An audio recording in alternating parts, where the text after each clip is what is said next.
यंदा होळीबद्दल संग्राम आहे की होळीच्या दिवशी ग्रहण देखील आलेलं आहे. असं आहे की त्यामुळे 2 मार्चला होळी करायची का 3 मार्चला करायची. आता चंद्रग्रहण होळीच्या दिवशी आलं की करिदिनच्या दिवशी आलं. यावर्षीच पहिलंच खग्रास चंद्रग्रहण भारतात दिसणार आहे. मग हेच चंद्रग्रहणाचा वेध कधीपासून पाळायचा, पुण्यकाळ कुठला आहे आणि चंद्रग्रहण जरी होळीला आलेला आहे तरी होळी कधी साजरी करावी या संदर्भातली माहिती आज आपण बघणार आहोत. नमस्कार सर्वांना, श्री स्वामी समर्थ. तुम्हा सर्वांचं आपल्या चॅनलमध्ये खूप खूप मनापासून स्वागत आहे. सगळ्यात आधी एक गोष्ट लक्षात घ्या की होळी नेमकी कधी आहे, तर होळी 2 मार्चला आहे की 3 मार्चला आहे. 2 मार्चला संध्याकाळी 5:56 पौर्णिमा सुरू होणार आहे आणि 3 तारखेला संध्याकाळी 5:08 पौर्णिमा संपणार आहे. आता पौर्णिमेचा जो काळ आहे ना, तर तो 5:56 म्हणजेच 6 वाजेनंतर पौर्णिमा लागते. आता मग ती आपल्या हिंदू धर्मामध्ये उदयतिथी धरली जाते. मग जर बघायला गेलं तर पौर्णिमा किंवा जी काही होळी साजरी करणार आहोत ना, ती आपण मग दुसऱ्या दिवशीच म्हणजेच 3 तारखेला करणार आहोत. पण 3 तारखेला चंद्रग्रहण असल्यामुळे धर्मसिंधू या ग्रंथाच्या नियमानुसार होळी आपल्याला 2 तारखेला पेटवायची आहे. मग ती तुम्ही सामूहिक ठिकाणी जाऊन तुम्ही होळीची पूजा करू शकता किंवा मग तुमच्या घराच्या बाहेर जरी तुम्ही होळी पेटवत असाल तर तिथेही तुम्ही पूजा करू शकता. आता जे काही भारतात दिसणारं खग्रास चंद्रग्रहण आहे ना, कधी आहे आणि त्याचा मोक्ष काळ कधी आहे, पुण्यकाळ कधी आहे, काय नियम आहेत जे पालन करायचे आहे. जेव्हा मी प्रेग्नेंट होती ना, तर तेव्हा मला बघा चंद्रग्रहण आलं होतं. तर काय नियम पाळले होते ना, ते तुम्हाला मी थोडक्यात सांगते. सगळ्यात आधी करिदिन धुलिवंदनच्या दिवशी चंद्रग्रहण आलेलं आहे. तर लक्षात घ्या, करिदिन याच दिवशी आपण आपल्या पितरांची सेवा करत असतो. करिदिनला आपण आपले वीर जेवू घालत असतो, ज्याला टाक म्हणतो ना आपण. वीरांचे टाक असतात ना, तर आपल्या घरात एक मृत्यू व्यक्तींचा टाक आपण तयार करतो आणि ते वीर जेवू घालत असतो. तर आता हा जो काळ आहे ना, मग ताई जर करिदिन असल्यामुळे वीर कधी जेवू घालायचे, तुमची जर इच्छा असेल ना, तर तुम्ही दुसऱ्याच दिवशी म्हणजेच करिदिनला धुलिवंदनला तुम्ही वीर जेवू घालायचं. लवकरात लवकर तुम्ही वीर जेवू घालू शकता. पण आता काय झालेलं आहे ना, लक्षात घ्या, ग्रहणाचा जो काळ असतो ना, तर तो आपण 9 तास आधीच पाळत असतो. आता या ज्या काही ग्रहणाचा काळ आहे ना, तर तो काय आहे तुम्हाला सांगते.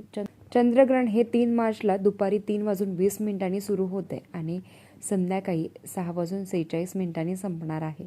चंद्रग्रहणाचा सूतक काळ आहे ना, तर तो ग्रहणाच्या 9 तास आधी सुरू होतो. म्हणजेच खरं तर हे सूतक काळ आहे ना, तर तो सूर्योदयापासून संध्याकाळी 6:37 आपल्याला ग्रहणाचा वेदाधिक नियम जो काही आहे ना, तर तो तुम्हाला पाळायचा आहे. आता ग्रहणाचा पुण्यकाळ काय आहे, तर ग्रहणाचा पुण्यकाळ हा 3 तारखेला 3:20 ते 6:46 असणार आहे. आता काही लोक ग्रहण पाळत नाहीत, काही लोक ग्रहण मानत नाहीत. जे पाळत नाही, जे मानत नाही, तर त्यांनी करू नका. ज्या महिला आहेत, लहान बाळ आहे किंवा मग एखादा आजारी व्यक्ती आहे, त्यांच्यासाठी काय नियम आहेत, तर सगळ्यात आधी स्वतःची काळजी घेणं. बऱ्याच ठिकाणी नियम कडक पाळले जातात की गर्भवती महिलांनी अगदी पाणी पिलं जात नाही, तर त्यांना खायला देत नाही. काही महिलांचं जर तुम्ही गर्भवती असाल ना, तर तुमची जर दुपारी 3च्या दरम्यान किंवा 3 ते 6 वाजेपर्यंत जर तुम्हाला गोळी घ्यायला सांगितली असेल आणि तुम्ही बिंदास बघा गोळी घ्यावी. जर ज्यांना बघा स्ट्रिक्टली नियम आहेत की डॉक्टरनी काही सल्ले दिलेले आहेत, जे काही डॉक्टरने नियम पाळायला लावलेले आहेत ना, तर ते त्यांनी पाळावे आणि त्यांनी मग ग्रहणाच्या फांद्यात पडायचंच नाही. जे काही डॉक्टरनी सांगितलेले आहे ना, तर ते करावं. तर त्यांचं सगळं चांगलं आहे ना, म्हणजेच बाळ पण व्यवस्थित आहे, सुदृढ आहे, काहीच अडचणी नाही आहे, तर त्यांनी नियम पाळायचे. हे नियम कधी पाळायचे हे सुद्धा महत्त्वाचं आहे. खरं तर सूर्योदयापासूनच नियम पाळायचे असतात. तरीसुद्धा तुम्ही 3 वाजल्यापासून ते 20 मिनिटापर्यंतच जो काही काळ आहे ना, तर 6 वाजल्यापासून 46 मिनिटापर्यंत, तर तेव्हा तुम्ही नियम म्हणजेच काय, तर तुम्हाला बघा तहान लागलेली आहे, पाणी पिऊ शकता. तुम्हाला भूक लागलेली आहे, तुम्ही खाऊ शकता. घरात फिरू शकता, म्हणजे तुम्ही इकडून तिकडून चक्रा मारू शकता. काहीच अडचण नाही. बऱ्याच महिला तर ग्रहण पाळतात, ज्यांनी त्यांनी पाळावं, म्हणजेच ग्रहण बघतात. पण ज्याला वाटतं ना की बघावं, तर ज्याला वाटतं नाही, तर त्यांनी अजिबात बघू नाही. आता नियम काय आहेत, तर आता एखादीला जर वॉशरूमला जायचं असेल, एखाद्या स्त्रीला, कारण अर्थात आपलं ब्लॅडर इतकं फुल असतं, म्हणजेच बघा आतमध्ये एक गर्भ असतो, त्याच्यामुळे आपल्याला वॉशरूमला जाणं तर हे वारंवार होतं. मग अशा वेळेस अजिबात नियमाचं पालन करायचा नाही आहे मग तुम्ही वॉशरूमचा वापर करू शकता, तुम्ही टॉयलेट वॉशरूमला जाऊ शकता. काय करायचं नाही तुम्हाला सांगते. आता ताई आम्ही झोपू शकतो का, तर नक्कीच तुम्ही झोपू शकता. डोळे बंद करून आम्ही झोपू शकतो का, तर तुम्ही डायरेक्ट बघा बेडवर पडू शकता. झोपायचं नाही आहे, आपल्याला नामजप करायचा आहे, परमेश्वराची सेवा करायची आहे. म्हणजेच काय की उपासना.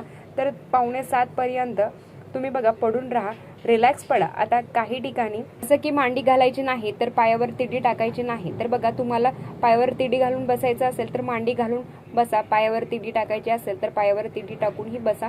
पण मी डायरेक्ट पाय सरळ करून बसली होती, तिडी वगैरे काही मी टाकली नव्हती. आता अशा वेळेस मग काय म्हणतो ना की जे काही कट करायच्या वस्तू आहेत तर मग चाकूने एखादी वस्तू कट करू नये किंवा मग विळीने एखादी वस्तू कट करू नये, तर मग कात्रीने एखादी वस्तू तर ते 6:46 पर्यंत ते छोटे छोटे नियम आहेत जे तुम्हाला पाळायचे आहेत. तर एखाद्याची वेणी घालणं आहे किंवा मग ज्याला आपण गाठ पाडतो ना तर मग स्वतःची वेणी घालणं किंवा केस विंचरणं, अशा गोष्टी तुमची जर इच्छा असेल तर तुम्ही पाळू शकता. आणि मी बघा पाळलं होतं. बाकी तुम्हाला मग भूक लागलेली आहे, तुम्ही खाऊ शकता, तुमची गोळी घेण्याचा टाईम आहे तर तुम्ही घेऊ शकता, पिऊ शकता, काहीच अडचण नाही आहे. ज्यांचं सगळं सुदृढ आहे ना तर त्यांनी काय करावं, तर त्यांनी 3 ते 6:46 पर्यंत आपण शक्यतो नाही खाल्लं तरी चालेल, पण ज्यांची इच्छा आहे ना तर त्यांनी बिंदास खावा.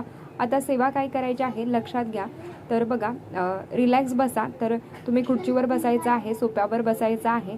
ग्रहण काळामध्ये गर्भवती महिलांनी स्तोत्र मंत्र पठण करा.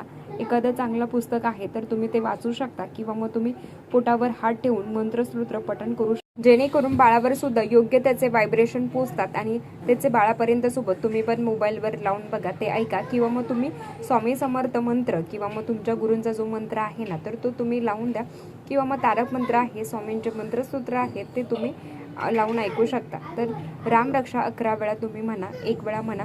गर्भावर हात ठेवून 11 वेळा रामरक्षा. आता कारण बघा एवढा 3.5 तासाचा जो टाइम असणार आहे ना, मग त्याच्यामध्ये म्हणजेच 2.5 ते 3 तासाचा जो काही टाइम असणार आहे तर त्याच्यामध्ये इतक्या वेळ काय करणार आहे. मग मला ना रामरक्षा आवडतं, मग तुम्हाला जे गाणी आवडतात ना तर मग चांगली देवाची गाणी किंवा मग एखादं भजन आवडतं तर ते तुम्ही पठण करू शकता. स्वामी चैत्र सारामृत पठण करू शकता, कालभैरवाष्टकम पठण करू शकता, रुद्र पठण करू शकता. कारण अर्थात त्याच्यात आपल्या शरीराचं संरक्षण व्हावं याच्यासाठी रामरक्षा खूप महत्त्वाचा आहे. शिवमहिमा महिलांना रुद्रपठण, आपल्याला शिवपिंडीवर अभिषेक वगैरे नाही करायचा आहे बरं का. तर मग तुम्ही सोप्यावर बसून तो या सगळ्या सेवा करायच्या आहेत. विष्णू गायत्री मंत्र, लक्ष्मी गायत्री मंत्र, कुबेर मंत्र, नवार्ण मंत्र, व्यंकटेश स्तोत्रम, श्री सूक्त, महालक्ष्मी अष्टकम, ज्या सेवा तुम्हाला आवडतात ना, बाकी कुठलेच काही मोठे नियम पाळायची गरज नाही आहे. लक्षात घ्या. श्री स्वामी समर्थ, श्री स्वामी समर्थ या पद्धतीने तुम्ही सेवा करू शकता. तुमच्या शरीरापेक्षा कुठलेही ग्रहण महत्त्वाचे नाही आहे. तर डॉक्टरने जर तुम्हाला झोपायला सांगितलेलं आहे तर थोडा वेळ झोपू शकता, उठू शकता, चालू शकता, फिरू शकता. शक्यतो ना काय होतं ना की ग्रहण आपल्याच मोठ्यांचं आपल्याला सांगत असतात की ग्रहण असेल की मग थोडेसे पडदे वगैरे खाली घ्या. तर तुम्हाला जर ते करायचं असेल ना तर पडदे वगैरे किंवा मग एका खोलीमध्ये सेफ साईडला तुम्ही बसून नामजप करू शकता. थोडंसं तुम्हाला बघा काय वाटलं आहे तर मग तुम्ही पुस्तक वाचू शकता, ग्रंथ वाचू शकता, जे तुम्हाला आवडतं ना तर ते तुम्ही करू शकता. लहान मुलांच्या बाबतीत आता एखाद्या बाळाला जर तुम्ही आपण बघा 2.5 ते 3 तास तसंच ठेवू शकत नाही, तर त्याला भूक लागलेली आहे, त्याला तुम्ही खायला द्या, त्याला पाणी द्या. तर मग काय होतं ना की आपल्या बाळाला जर भूक लागलेली आहे तर ते आपण एवढे नियम वगैरे काही पाळत नाही. आणि जेव्हाही ना चंद्रग्रहण होतं तर तेव्हा पृथ्वीवरील जे काही व्हायब्रेशन आहे, जे काही आपले रोज रुटीन आहे ना तर ते थोडेसे बदलतं. चंद्रग्रहण झालं, सूर्यग्रहण झालं तर ते बदलत असतं आणि त्याच्यामुळे ना जे सूक्ष्म जीवाणू आहेत ना, जे थोडेसे घातक असतात, तर त्याचा जो काही वावर आहे ना तर तो जास्त प्रमाणात होत असतो. पण काळात पाण्याचं काही असेल ना, एखादं काही म्हणतो ना की हंडा असेल, पंचपात्री असेल तर भरून ठेवतो आपण आणि त्याच्यावर मग तुळशीची पानं टाकतो. एखादं मग स्वयंपाक केलेला आहे तर तुळशीची पानं टाकतो. घरामध्ये पीठ आहे, तुळशीची पानं टाकतो. का टाकतो? कारण जे काही जीवाणू किटाणू फिरत आहेत ना जास्त प्रमाणात ते आपल्या पाण्यामध्ये जाणार. आणि बघा तुळशीमध्ये अँटीबॅक्टेरियल प्रॉपर्टी असते, मग त्याच्यामुळे ते पाणी आपण पित नाही. खरं तर हे कारण असतं. म्हणून ग्रहण काळामध्ये काही खाऊ नये, कारण सूक्ष्मजीवांचा वास खूप जास्त प्रमाणात संक्रमण करत असतो आणि त्याच्यामुळे आपल्याला तो त्रास व्हावा किंवा मग आजारी पडायचं असतं. म्हणून लहान बाळ, वृद्ध किंवा मग प्रेग्नेंट महिला आहेत तर त्यांना काही नियम सांगितलेले असतात की बाबा तू काही खाऊ नको, एका जागेवर बस, फिरू नको जास्त. पण तू ज्या महिला कामावर जातात ना, जे पुरुष मंडळी कामावर जातात, तर त्यांना काही होत नाही. तर हे तसंच आहे, ज्याला वाटतं ना तर त्यांनी पाळावं, ज्याला नाही वाटत ना तर त्यांनी बिंदास बघावं. काही अडचणी नाही आहेत. प्रेग्नेंट महिलांना सांगते की घाबरू नका. तर तुम्हाला खायला सांगितलेलं आहे थोडं खा, तर थोडंसं खाताना पण मऊ पदार्थ तुम्ही खावे, जास्त कडक पदार्थ खाऊ नका. बाकी कुठलेच नियम नाही आहेत. तुम्ही व्यवस्थित स्वतःची काळजी घेऊन देवाचं नामस्मरण करू शकता. छानपैकी आपल्याला ग्रहणसुद्धा पार पडायचं आहे. फक्त ज्या काही गोष्टी असतात ना, खरं तर त्यामागचं हेच कारण असतं की काही सूक्ष्म जीवाणू, किटाणू यांचा संग्राम होत असतो. आणि प्रेग्नेंट महिलांना काहीच नियम नाही आहेत, फक्त चिरणं कापणं या गोष्टी पाळायच्या आहेत. बाकी तुम्ही काहीच नियम नका पाळू. तर 8वा 9वा महिना असेल तर तुम्ही वॉशरूमचा वापर करू शकता. आणि स्वतःच्या तब्येतीची काळजी महत्त्वाची आहे आणि अजिबात घाबरायचं नाही आहे. ज्याला वाटतं ना तर त्यांनी पाळावं, ज्याला नाही वाटत ना तर त्यांनी अजिबात पाळू नये. तर बाकी सगळं तुमच्यावर आहे. तर चला, आजच्यासाठी इतकंच. आजचा व्हिडिओ इथेच थांबवते. आवडला असेल तर लाईक, शेअर, सबस्क्राईब. परत भेटूया अशाच नवीन व्हिडिओसोबत. तोपर्यंत धन्यवाद. श्री स्वामी समर्थ.